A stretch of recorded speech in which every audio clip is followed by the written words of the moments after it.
Wajah berubah akibat autoimun. Ajudan bocorkan misteri penyakit Jokowi. Alergi kulit yang dialami Presiden ke-7 RI, Joko Widodo, Jokowi, menyebabkan peradangan pada wajahnya hingga mengakibatkan perubahan secara visual.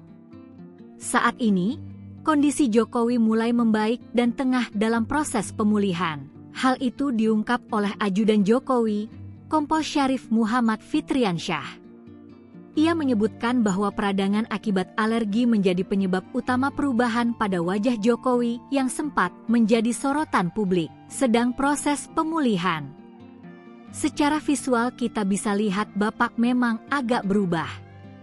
Secara fisik oke, tidak ada masalah. Secara medis disampaikan alergi beliau menyebabkan peradangan.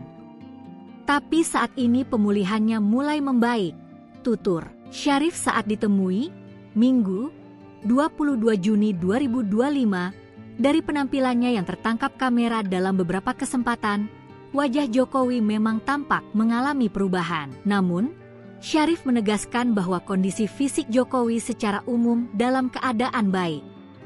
Ketika ditanya soal dugaan penyakit autoimun yang sempat dikaitkan dengan perubahan pada wajah Jokowi, Syarif enggan berspekulasi dan menyerahkan penjelasan lebih lanjut kepada pihak medis.